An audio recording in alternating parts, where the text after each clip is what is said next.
Hi everyone, welcome to our channel English literature. आज की इस वीडियो में जो है हम द ग्लास मेनेजरी जो टेनेसी विलियम्स ने लिखा था उसका हम बच्चों के क्वेश्चन जो है वो डिस्कस करेंगे। इंपॉर्टेंट हमारा क्वेश्चन है, how does Tennessee Williams the glass menagerie function as a dream play. कैसे ये ड्रीम प्ले की तरह काम करता है and how do its element of plastic theatre expressionism कैसे कंट्रीब्यूट करते हैं इसको। हमने पहले भी एक्सप्रेशनिज्म और प्लास्टिक थिएटर के बारे में डिस्कस किया था। Tennessee William the glass manager 1945 में लिखा गया, पब्लिश 1945 में हुआ, 44 में ये लिखा गया। तो is often described as a memory play, इसको डिस्क्राइब किया जाता है, but it also fits the description of a dream play. लेकिन ये एक ड्रीम प्ले के डिस्क्रिप्शन में भी फिट होता है।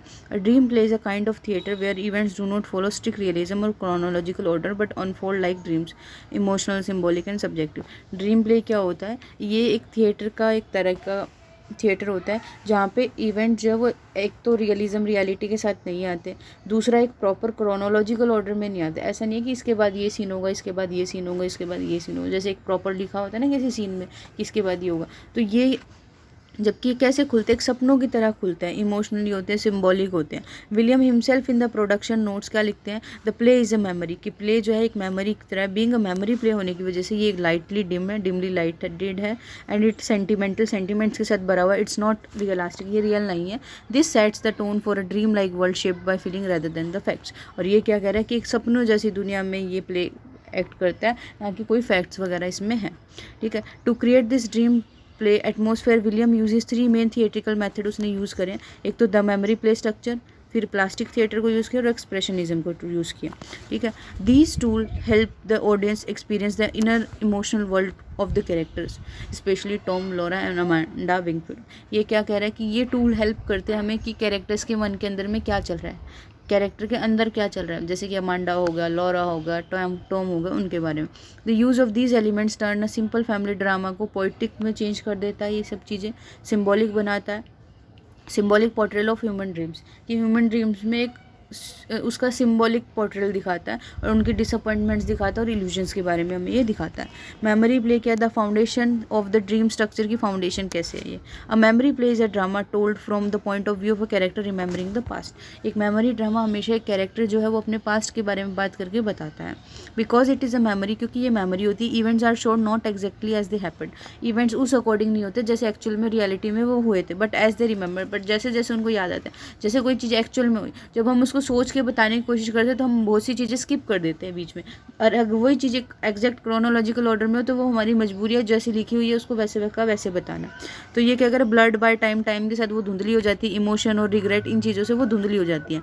This concept was strongly influenced by modernist literature.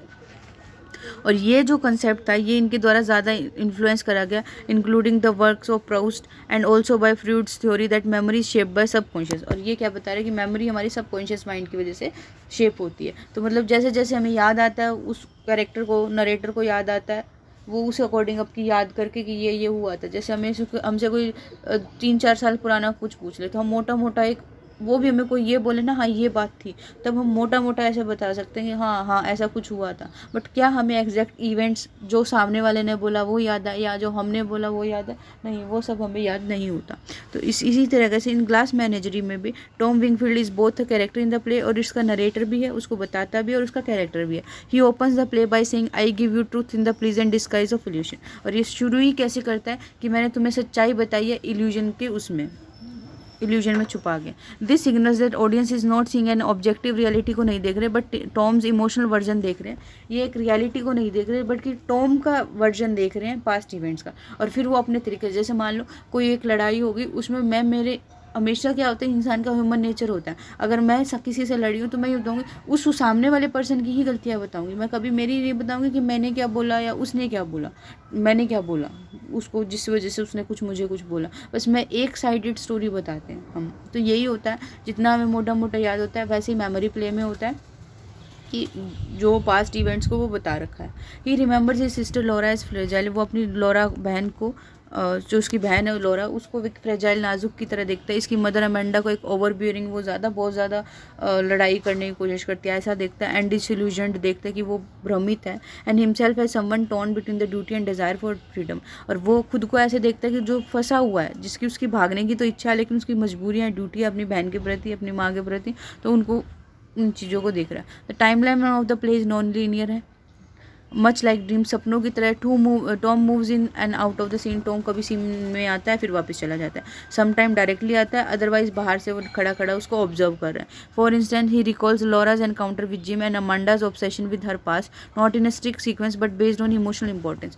कई उसको वो एक चीज़ याद आती है, वो लॉरा का एनकाउंटर दिखा रहा है जिम के साथ, और एक अमांडा अपने पास्ट के बारे में याद करी है, वो चीज़ भी दिखा रहा है। एक सीक्वेंस में नहीं दिखा रहा, बस एक ऐसे दिखा रहा है कि हाँ ऐसा कुछ हुआ था, ऐसा कुछ हुआ था। This method reflect how dream operate, और ये चीज़ क्या बताती है कैसे ड्रीम जो है वो काम करते हैं, ऑपरेट करते हैं, नॉट बाय लॉजिक से, नहीं बाय एसोसिएशन से और इमोशन से काम करते हैं ड्रीम्स। अ गुड एग्जाम्पल क्या, फाइनल सीन में when Tom says blow out your candles Laura, वो कह रहा है कि अपनी जो मोमबत्तियाँ हैं वो बुझा दो, एंड सो गुड बाय, और वो कह रहा है कि मैं तो जा रहा हूँ। ही इमेजिन हर एक्सटिंग्विशिंग हर होप्स, वो इमेजिन कर रहा है कि उसने उसकी उम्मीदों को बुझा दिया। Which haunts him in future life, जो उसकी फ्यूचर लाइफ में भी डराती रहती है, टॉम को उसकी फ्यूचर लाइफ में भी डराती रहती है। दिस पोएटिक और सिम्बॉलिक एंडिंग ये शो करता है कि how his memory is full of guilt, कैसे उसकी मेमोरी जो गिल्ट से भरी है एंड लॉन्गिंग से भरी है, ना कि रियलिज्म से। फिर है plastic theatre making dreams visible on stage, plastic theatre जो ड्रीम्स को स्टेज पे दिखाता है। Plastic theatre is a technique William introduce to make the stage more expressive, plastic theatre उसने ऐसे यूज़ किया था कि स्टेज ज़्यादा एक्सप्रेसिव लगे। Instead of just using dialogues to show emotion, सिर्फ डायलॉग्स को ना यूज़ करके इमोशंस दिखाने के लिए उसने लाइटनिंग को भी यूज़ किया, म्यूजिक्स को भी यूज़ किया, प्रॉप्स को भी यूज़ किया और विजुअल इफेक्ट्स को भी यूज़ किया टू रिप्रेजेंट अपनी इनर फीलिंग्स को दिखाने के लिए। William William believed that the stage should not be a plain copy of life but a canvas to paint the emotional truth of the character. William ये मानता था कि स्टेज जो है एक प्लेन कॉपी नहीं होना चाहिए लाइफ का, सीधी कॉपी नहीं होनी चाहिए, बट एक कैनवास की तरह होना चाहिए जिसमें वो हर चीज़ पेंट कर सके, मतलब इमोशंस भी पेंट कर सके, सच भी दिखा सके, सब कुछ दिखा सके। इन द ग्लास मैनेजरी में plastic theatre element are use throughout the play, plastic theatre के एलिमेंट जो है वो पूरे प्ले में यूज़ होते हैं। For example Laura's glass animal are not just decorative props, Laura के जो ग्लास एनिमल्स है वो सिर्फ डेकोरेटिव की तरह यूज़ नहीं किए गए, वो उसकी डेलिकेट, उसकी नाजुक, उसके फैंटेसी फील्ड दुनिया की कैसे वो अपनी फैंटेसी से भरी हुई है, उसको उसी चीज़ में खुशी मिलती है। The unicorn in particular symbolise her uniqueness, जो यूनिकॉर्न उसकी ग्लास मैनेजरी में बड़ा है वो लॉरा की जो यूनिकनेस है उसको दिखाता है। When Jim breaks the unicorn horn, जब जिम यूनिकॉर्न के हॉर्न को तोड़ देता है, the sound of shattering glass represent Laura's emotional break, heart break and loss of innocence, और ये क्या दिखा रहा है कि लॉरा का खुद का इमोशनल दिल टूटा है और कैसे उसकी मासूमियत है वो टूट चुकी है, वो दिखाता है। द स्टेज डायरेक्शन क्या पड़ता है, a fragile unearthly light shines on the glass menagerie creating a dream like जैसा एटमोसफेयर ये क्रिएट कर रहा है। अनदर एग्जाम्पल क्या है, म्यूजिक का यूज, अ रिकरिंग थीम है, बार बार यूज हो रही है, describe at the glass menagerie, music दिखा रहा है, play softly when Laura appear, जब लॉरा आती है तो ये म्यूजिक सॉफ्टली, बहुत सॉफ्ट तरीके से प्ले होता है। दिस टिंकलिंग म्यूजिक, ये जो म्यूजिक है अलॉन्ग विद डिम लाइटिंग, इसमें डिम लाइट यूज़ करेगी, make her present seem like a dream, उसकी प्रेजेंस को एक सपने की तरह दिखाती है। द यूज़ ऑफ विक्ट्रोला, जो लॉरा का रिकॉर्ड प्लेयर है, ये भी इस मूड में ये चीज़ें ऐड करता है। She plays old tunes that transport her into comforting and imaginary past, और वो पुराने चीज़ों को यूज़ करती है, पुरानी टोन्स को यूज़ करती है जिससे वो अपने पास्ट में चली जाती है, जो उसको सूद करता है। प्रोजेक्टेड इमेज और वर्ड जैसे कि ब्लू रोजेज लॉरा के लिए यूज़ करेंगे, ऑल्सो सर्वेज, ये भी ड्रीम सिंबल की तरह दिखा रहे हैं। दो मॉडर्न है प्रोजेक्शन में स्किप दीज, नए प्रोजेक्शन को स्किप भी कर सकते थे। विलियम ने intended them to deepen the emotional symbolic texture of the scene, उसने जानबूझ के सिंबॉलिक टेक्सचर दिखाने के लिए इसको ब्लू रोजेज को डाला। The fire escape, a symbol prop become एक ड्रीम सिंबल बन जाता है फ्रीडम का टॉम के लिए, और एंट्रैप्ड फॉर अदर, जो दूसरे फंसे हुए हैं उनके लिए फायर एस्केप का सिंबल बन जाता है। फिर expressionism showing the inner truth, कि अंदर आपको जो फील हो रहा है वो दिखाओ। Expressionism is a theatrical style है जहाँ पे रियलिटी डिस्टॉर्टेड टू शो, जहाँ पे हम इमोशनल ट्रूथ दिखाने के लिए हम इसको यूज़ करते हैं। ये इट यूजेस, इसमें सिंबॉलिक इमेजेस भी यूज़ हो सकती हैं, एग्जेजरेटेड एक्शंस भी, बहुत ज़्यादा एक्शन भी यूज़ कर सकते हैं, and surreal setting to reflect characters inner state, और कैरेक्टर के अंदर स्टेट की दिखाने के लिए सेटिंग भी यूज़ कर सकते हैं। This style was popular in early 20th century, German theatre में ये पॉपुलर था और बहुत सारे प्ले राइट जैसे कि विलियम्स हैं इनके द्वारा इन्फ्लुएंस किया गया। The glass menagerie expressionism is seen in many ways, character and setting are portrait. जिस तरीके से कैरेक्टर और सेटिंग को पोर्ट्रेट किया गया इन्होंने बहुत तरीके से देखा है। अमांडा फॉर एग्जाम्पल वो रियलिस्टिक नहीं दिखा गई। Her stories about 17 gentleman caller और उसका ऑब्सेशन ओल्ड सदरन चार्म के साथ, वो ड्रीम लाइक एग्जेजरेशन यानी सपनों को बढ़ा चढ़ा के या फालतू में जो है वो बात बढ़ा चढ़ा के बताई गई है, ऐसा अमांडा का इसमें उन्होंने दिखाया। She become a symbol of clinging past that no longer feeds the present. वो उस चीज़ का सिंबल बन गई कि वो अपने पास के पे ही चिपकी हुई है, अटकी हुई है और वो प्रेजेंट के बारे में नहीं सोच रही। Laura is presented more like a ghost than a real person. Laura जो है वो एक गोस्ट की तरह दिखाई गई है रियल पर्सन की बजाय। शी मूव्स क्वाइटली, वो चुपचाप इधर से उधर जाती है, ऑफन डिम या फिर सॉफ्ट लाइट में जाती है। शी रेयरली स्पीक्स लाउडली, वो बहुत रेयर ही जोर से बोलती है। And retreats into our world of glass animals, और वापस अपने उन्हीं ग्लास एनिमल्स में वो चली जाती है। Her emotional fragility is emphasise more than her actual behaviour, और उसकी जो इमोशनल फ्रेजिलिटी है वो ज़्यादा दिखाई गई है उसके एक्चुअल बिहेवियर से। The Wingfield apartment itself is a hive like space, like जैसे मधुमक्खियों का जो वो गुच्छे में ऐसे स्पेस नहीं होता है, हेक्सागोनल स्पेस बना हुआ था, कहने मतलब उससे मधुमक्खियों का छत्ता कितना छोटा सा होता है उस अकॉर्डिंग स्पेस को बताया गया। डार्क है, क्रैम्ड है, रिफ्लेक्टिंग दिखा रहा है psychological imprisonment of the character, कैसे उस जो कैरेक्टर्स उसमें फंसे हुए हैं। The fire escape both real भी और सिम्बॉलिक भी बार बार आ रहा है। It is Tom's path to freedom but also reminder of what is left behind. ये टॉम का पाथ है फ्रीडम का, कि टॉम इसके थ्रू एस्केप कर जाएगा, लेकिन जो पीछे छोड़ गया उसके बारे में भी ये बता रहा है। A key expressionist moment in the is the candle dinner between Laura और जिम के बीच का है। The soft light sentimental music Laura's emotional openness create करेगा, ड्रीम लाइक सेटिंग क्रिएट कर देगा। When Jim reveal he is engage, जब Jim ये कहता है कि वो एंगेज्ड है, it is like sudden awakening from the dream, ये सपनों से बिल्कुल ऐसे टूट चुके हैं, लिविंग लॉरा को शैटर्ड छोड़ देता है। Interplay of all the three, तीनों का क्या, creating a dream play create कर रहे हैं। All the three techniques memory play, plastic theatre, expressionism come together to turn the glass manager into powerful dream play, और ये तीनों चीज़ें इकट्ठी होकर क्या इसको एक पावरफुल ड्रीम प्ले बना रही है ग्लास मैनेजरी को। Each complements the other to build a world, हर कोई एक दूसरे को कॉम्प्लीमेंट, इन तीनों चीज़ें आपस में एक दूसरे को कॉम्प्लीमेंट करती है एक ऐसी दुनिया बनाने के लिए जो ट्रू लगती है, चाहे वो फैक्चुअली सही नहीं है बट फिर भी ट्रू लगती है। वन पावरफुल मोमेंट, एक ऐसा मोमेंट क्या that combine all three in when Jim break the unicorn, जब तीनों चीज़ें इकट्ठी आ जाती है उसमें वो यूनिकॉर्न को जब तोड़ता है तब तीनों चीज़ें इकट्ठी आती हैं। इट इज़ अ मेमोरी, क्योंकि टॉम की ये मेमोरी होगी। Express through sound and visual effect, plastic theatre दिखा दिया, एकदम आवाज़ छन से आवाज़ आई तो वो उसके प्लास्टिक थिएटर को दिखा रहा है। And full of symbolic meaning expressionism, और उस चीज़ को क्या दिखाता है कि उससे लॉरा की उम्मीदें भी टूट गई। तो यहाँ पे ये तीनों चीज़ें जो है इकट्ठी हुई है। The unicorns break represent Laura's broken dream, और ये यूनिकॉर्न क्या रिप्रेजेंट करता है कि लॉरा के कैसे सपने टूटे। And harshness of reality invading a fragile fantasy, और कैसे जो रियलिटी है वो एक फ्रेजाइल फैंटेसी को इन्वेड कर गई। क्रिटिकल कमेंट क्या फेलिका है Hardison Londre writes that glass menagerie is a dream play, जहाँ पे past linger in a haze of nostalgia, और रिग्रेट में ही पास जाता रहता है, लिंगर करता रहता है। This support the idea that play strength lies in इसके emotional rather than realistic depiction of life, इसके कंपेयर में वो इमोशनली ज़्यादा वो होता है।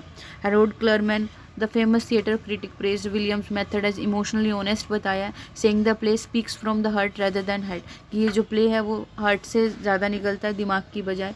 This validate Williams use of non realistic method दिखाएं ताकि डीपर ट्रूथ को रिवील कर सकें। टेनेसी विलियम्स जो है glass menagerie function as a dream play की तरह काम करता है by combining the memory play structure को कंबाइन करके, प्लास्टिक थिएटर को और एक्सप्रेशनिज्म को यूज़ करके। Tom's narrative is emotionally driven है, रियलिस्टिक नहीं है। टॉम का जो बताने का तरीका वो इमोशनली ज़्यादा है, रियल नहीं है। Plastic theatre फिल्स the stage with symbol, plastic theatre जो है सिंबल्स के साथ भर देता है थिएटर को, लाइट के साथ, साउंड के साथ, जो वर्ड्स जो है एक्सप्रेस नहीं कर पाते। एक्सप्रेशनिज्म जो है कैरेक्टर का दिखाता है कि जैसे वो दिखते हैं वो वैसे नहीं है, बट वो चीज़ दिखाता है जो क्या वो फील करते हैं। टुगेदर दीज एलिमेंट्स क्रिएट एक हॉन्टिंग ड्रीम्स दिखाते हैं, जो सपने लॉस्ट, उनकी जो उम्मीदें टूट चुकी है वो कैसे इमोशनली बंधे हुए हैं, कैद हुए हैं, और अनबियरेबल वेट ऑफ मेमोरी की, उन मेमोरीज़ का कैसे अनबियरेबल वेट है टॉम के लिए। The play teaches us that dreams and illusion while beautiful are fragile when they break they leave lasting scars. Plays और ड्रीम्स कितने, ये क्या दिखाता है कि ड्रीम्स और भ्रम कितने भी सुंदर क्यों ना हो, कितने भी इल्यूजन कितने भी सुंदर क्यों ना हो, वो क्या होते हैं, फ्रेजाइल होते हैं, आसानी से टूट जाते हैं, और जब वो टूटते हैं तो वो एक गहरे निशान छोड़ते हैं। तो यहाँ पे ये हमारा क्वेश्चन कंप्लीट होता है। और नेक्स्ट हमारा क्वेश्चन है how far is the conflict between freedom and the love central theme, कि कैसे जो है वो फ्रीडम और लव जो सेंट्रल थीम था ग्लास मैनेजरी में, एक्सप्लेन करो इसको। हमारा क्वेश्चन है how far is the conflict between freedom और लव, कैसे ये सेंट्रल थीम था ये हमें बताना है। इंट्रोडक्शन आता है हमारा। The Tennessee Williams the glass menagerie 1944 is a memory play that present the fragile life of Wingfield family की फ्रेजाइल लाइफ के बारे में बताता है कि कितनी वे सॉफ्ट लाइफ थी उनकी। At the heart of this play lies a powerful emotional conflict between freedom and love, और इसका हर्ट क्या है कि इमोशनल कॉन्फ्लिक्ट दिखा रहा है फ्रीडम और लव के बीच में। The character specially Tom are torn between their personal desire for escape freedom and their emotional attachment and responsibility love. ये कैसे, ये मेनली टॉम के थ्रू ही दिखाया गया। क्यों? क्योंकि उसकी पर्सनल डिज़ायर थी भागने की, एस्केप करने की, फ्रीडम इस चीज़ से लेने की, लेकिन उसका प्यार भी था, इमोशनल अटैचमेंट थी और उसकी जिम्मेवारियाँ थी, वो उसका प्यार दिखाया गया। दिस इनर स्ट्रगल क्रिएट एक main tension in the play drives plot forward, और ऐसे ही प्लॉट को आगे लेके जाता है और ये एक स्ट्रगल को दिखा रहा है। टॉम टॉर्न बिटवीन एस्केप और फैमिली के बीच में कैसे वो एस्केप है। Tom Wingfield is the main character and narrator है प्ले का। He works in a shoe warehouse to support his mother Amanda and sister Laura after their father abandoned. जब उनके फादर ने उसको छोड़ दिया उसके बाद वो क्या कर रहा है, वो वेयर हाउस में काम करता है अपनी माँ को और अपनी बहन को सपोर्ट करने के लिए। Tom feel traps in dull mechanical life and yearns for adventure and artistic freedom. वो क्या कह रहा है कि वो एक डल लाइफ में ट्रैप होकर रह गया, उसको ये नहीं चाहिए और वो क्रेव कर रहा है किस चीज़ के लिए, एडवेंचर, और एक राइटर बनना चाहता है, मतलब मेन वो तो उस फ्रीडम के लिए वो क्रेव कर रहा है। However he also loves his sister deeply and feels guilty about living her behind. लेकिन वो उसको, अपनी सिस्टर को भी बहुत डीपली प्यार करता है और उसको उस चीज़ का गिल्ट भी है कि मैंने उसको पीछे क्यों छोड़ा। Tom says I am going to movies, वो कह रहा है कि मैं मूवीज़ में जाता हूँ। This become is daily excuse to escape from, और घर से निकलने का उसका ये डेली एक्सक्यूज बन जाता है। In reality he is going out to drink, बाहर वो सिर्फ पीने जाता है। Walk the streets and dream of a better life, streets में जाता है और एक अच्छी दुनिया की, बेटर लाइफ की जो है वो प्रे करता है। लेटर ही एडमिट्स, बाद में वो क्या मानता है, I go to movies because I like adventure. वो कह रहा है मैं मूवीज़ इसलिए जाती हूँ क्योंकि मुझे एडवेंचर पसंद है। And adventure is something I don't have much of at work, और एडवेंचर जो है वो मुझे, एडवेंचर ऐसा है जो मुझे काम पे नहीं मिलता। ठीक है, the word adventure here means freedom and escape from responsibility. Adventure का यहाँ क्या मतलब है कि उसके छूट होना और मतलब फ्रीडम मिलना, उसको आज़ादी मिलना अपनी जिम्मेवारियों से। But his love for Laura keeps pulling him back, लेकिन उसका लॉरा के लिए प्यार था, वो उसको बार बार खींच रहा था। और वो लास्ट में क्या कहता है, oh Laura Laura I tried to leave you behind me, I am more faithful than I intend to be. Last में जब वो उसको छोड़ के आ जाता है वो क्या कहता है कि मैंने तुम्हें कोशिश करी पीछे छोड़ने की, लेकिन मैं ज़्यादा फेथफुल हूँ तुम्हारे लिए जितना मुझे होना चाहिए, मुझसे भी ज़्यादा फेथफुल हूँ। This line show how deeply Tom is emotionally connected to Laura, और इससे पता चलता है कि वो लोरा से कितना ज़्यादा इमोशनली कनेक्टेड है। ही फिजिकली एस्केप, वो फिजिकली तो भाग गया बट मेंटली और इमोशनली वो हॉन्टेड रहता है गिल्ट और लव से। Amanda love that become a burden, Amanda का प्यार जो एक बर्डन बन जाता है। Amanda Wingfield Tom's mother is another example of how love can be limiting, कि कैसे ज़्यादा प्यार करने से भी लोग बंदिश मानते हैं उस चीज़ को। She deeply loves her children and wants to best for them, वो अपने चिल्ड्रन को बहुत ज़्यादा प्यार करती है लेकिन उनके लिए अच्छा चाहती है। But her loving becomes controlling, लेकिन उसका प्यार जो वो कंट्रोलिंग है। She constantly reminds Tom of his duties and pressure Laura to find a gentleman caller, वो कॉन्स्टेंटली टॉम को अपनी ड्यूटी के बारे में याद दिखाती है कि राइज एंड शाइन, जिस चीज़ से वो चिढ़ता है और बार बार उसको याद दिला रही है कि लॉरा के लिए कोई जेंटलमैन ढूंढो, लॉरा के लिए कोई जेंटलमैन ढूंढो। Not understanding Laura's extreme shyness और एंजाइटी, उसकी चीज़ के लॉरा के बारे में नहीं सोच रही वो कितनी वो शाय है, वो कैसे इन चीज़ों को हैंडल करेगी, नहीं। Amanda says to Tom, Tom को क्या कहती है, you are the only young man that I know of who ignores the fact that the future becomes the present the past and the past turns into everlasting regret, कि ये तुम पहले ही young man हो जो मैं जानती हूँ जो इग्नोर करता है इस फैक्ट को कि जो फ्यूचर है वो एक दिन प्रेजेंट बन जाएगा और जो प्रेजेंट है वो एक दिन पास्ट बन जाएगा और जो पास्ट है वो एक दिन रिग्रेट बन जाएगा, एवरलास्टिंग रिग्रेट जो हमेशा चलेगा। This is her way of expressing fear about families future, और ये उसका सपना है कि कैसे, मतलब डर है उसका कि फैमिली के फ्यूचर के बारे में क्या होगा। But Amanda loves become over bearing and pushes Tom further towards escape, लेकिन अमांडा का लव जो है वो ज़्यादा बर्डन वाला बन जाता है उसके लिए और एक दिन वो फाइनली उस चीज़ से भाग जाता है। अमांडा ऑफन यूज़ ऑफेंसिव और डिसमिसिव लैंग्वेज भी यूज़ करती है जब वो अपसेट होती है। फॉर एग्जाम्पल वो टॉम को क्या कहती है, सेल्फिश ड्रीमर कहती है। दिस इज़ नॉट काइंड भी नहीं है, रिस्पेक्टफुल भी नहीं है, it's an insult mean to shame him, इसका इंसल्ट करने का मतलब ही है। She also blame Laura's failure on Tom behaviour, Laura के फेलियर को भी दिखाती है विच इज़ इमोशनली अनफेयर है। Her emotional dependence on her children create a suffocating environment where freedom is impossible for anyone. और जो उसका इमोशनली डिपेंड रहती है ना वो अपने बच्चों पे, उससे एक सफोकेटिंग एनवायरनमेंट क्रिएट करती है जिसमें हर किसी के रहना भी मुश्किल है। Laura freedom of pure love और आइसोलेशन का सिंबल है। लॉराज विंगफील्ड रिप्रेजेंट इनोसेंट और फ्रेजाइल लव को रिप्रेजेंट करती है। शी इज़ फिजिकली डिसेबल्ड और एक्सट्रीमली शाय है। Her emotional world is centred on a glass animal collection पे, उसकी पूरी दुनिया उसी पे बसी हुई है। And the memory of a high school boy Jim O'Connor, और जिम ओकॉर्नर एक हाई स्कूल बॉय है, उसको याद करती है वो। She does not Dzire freedom like Tom, उसको टॉम के जैसे फ्रीडम नहीं चाहिए, but instead wishes for emotional safety and connection. उसको इमोशनली सिक्योरिटी चाहिए, वो सेफ्टी चाहिए, इमोशनली सेफ्टी चाहिए उसको। वो कहती है when Jim visit she says, जब जिम आता है तो वो क्या कहती है, I did not expect you to, I did not suppose you would, I don't know why I said you won't call again. वो कह रही है कि मैंने तुम्हें एक्सपेक्ट नहीं किया था और मुझे नहीं लगा था कि तुम आओगे, पता नहीं मैंने तुम्हें ये बात क्यों कही। तो ये कह रहे शी इज़ इमोशनली ओपन है बट फियरफुल भी है, डर।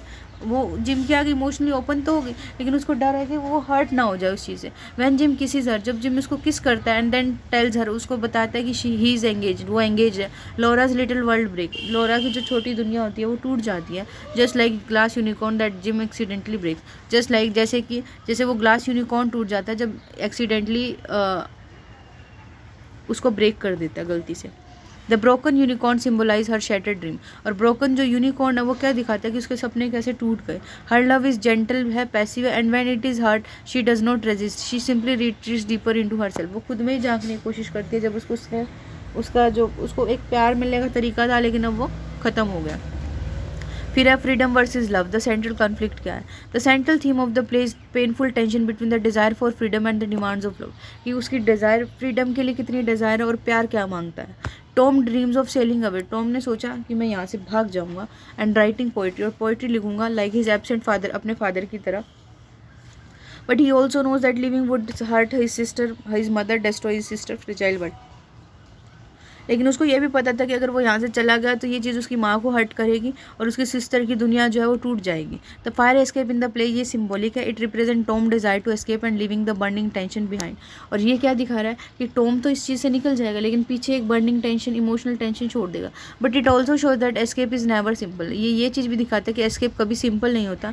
When Tom finally leaves and the end, जब टॉम फाइनली छोड़ के चला जाता है, the emotional cost is clear. वो कहता है I did not go to the moon, मैं चांद तक नहीं गया, आई वेंट मच फर्दर, मैं उससे भी आगे गया। For the time is the longest distance between two places, और ये टाइम जो सबसे लंबा डिस्टेंस बता रहा था दो जगह के बीच में। दिस पोइटिक लाइन का मतलब क्या है, इमोशनल सेपरेशन ज़्यादा पेनफुल है लास्टिंग देन फिजिकल डिस्टेंस की बजाय जो है इमोशनल सेपरेट जो हुआ है ना वो ज़्यादा वो है। इवन आफ्टर अचीविंग फ्रीडम भी अचीव करने के बाद टॉम इज़ नॉट हैप्पी, वो खुश नहीं है क्योंकि उसका हार्ट अभी भी अपनी बहन के लव के और गिल्ट के साथ भरा हुआ है। एक्सप्लेनेशन कुछ ऑफेंसिव या स्ट्रॉन्ग वर्ड्स भी इसने यूज़ करे, जैसे सेल्फिश ड्रीमर है। Amanda uses this phrase to insult Tom को इंसल्ट करने के लिए इसने यूज़ किया। सेल्फिश का मतलब होता है कि अपने खुद के बारे में बात करता है, and dreamer is negatively here to mock his artistic goal, जैसे वो राइटर बनना चाहता है ना उस चीज़ को उसने इंसल्ट किया कि ये तो सेल्फिश ड्रीमर है, यानी खुद के अकॉर्डिंग। क्रिपल्ड ने, अमांडा ने इस वर्ड को यूज़ किया लॉरा के लिए, which would be consider offensive, आज की तारीख में ऑफेंसिव है। It shows how even a mother love can carry shame और प्रेशर, कि कैसे एक माँ भी अपने बच्चे को क्रिपल्ड बोल सकती है। फिर जियोपार्डाइज, टॉम से अमांडा को कहता है thinks he might jeopardize Laura's future. इसका मतलब क्या है, डेंजर में डालना। Amanda's love make her anxious और कंट्रोलिंग, और अमांडा का जो लव है उसको कंट्रोलिंग बनाता है। फिर आता है Harold Bloom critical comment, the famous literary critic road that glass menagerie a battle between memory और डिजायर के बीच का ये बैटल है। This directly reflect Tom's internal war के बारे में दिखाता है, उसकी डिजायर जो पर्सनल फ्रीडम से रिलेटेड है वो दिखाता है, और इमोशनल पुल दिखाता है फैमिली लव का। Brooks Atkinson in his original 1945 New York Times review said Tom is a poet with job in a warehouse. Tom एक ऐसा पोइट था जिसके पास एक जॉब थी वेयर हाउस में। ही फील्स इम्प्रिजन, लेकिन फिर भी उसको बंधा हुआ लगा, जेल सी लगी। But he is held by invisible chain love and guilt, लेकिन वो किस चीज़ क्योंकि इनविजिबल चेन से बंधा हुआ था, और वो चेन किसकी थी, लव की थी और गिल्ट की थी। ये सपोर्ट करते कि टॉम की जर्नी जो है सिर्फ फिजिकल ही नहीं थी, इमोशनल भी थी और सिम्बॉलिक भी थी। कंक्लूजन क्या, the glass menagerie Tennessee Williams skilfully show how the human heart struggle between the need for freedom and pull of love के लिए कैसे भागता है। Tom wants to break free and live his own life. Tom जो है वो इस चीज़ से निकलना चाहता था। He is bound by guilt, लेकिन वो गिल्ट से बंधा हुआ था, अपने प्यार बहन के लिए जो उसका प्यार था उससे बंधा हुआ था। Amanda loves her children but smothers them. Amanda अपने बच्चों से प्यार करती थी लेकिन उनको घोटती थी वो, ठीक है। Laura loves gently but is too fragile to survive in harsh world. Laura जो है वो बहुत जेंटल तरीके से प्यार करती थी लेकिन इस हार्श दुनिया के लिए जो है वो बहुत कमज़ोर थी, नाजुक थी। Each character shows a different side दिखाता है कॉन्फ्लिक्ट की, मेकिंग एक सेंट्रल फोर्स प्ले का बनाता है। विलियम ने यूज़ किया beautiful language, emotional depth, symbol जैसे कि fire escape, unicorn, glass animal highlight करने के लिए पेनफुल ह्यूमन ट्रूथ को। Love gives life meaning, love जो है लाइफ को मीनिंग देता है but it also limit our freedom, लेकिन ये हमारी फ्रीडम को भी लिमिट कर देता है। तो आज की क्लास हम इतने ही रखेंगे। Thank you so much. बाकी नेक्स्ट वीडियो में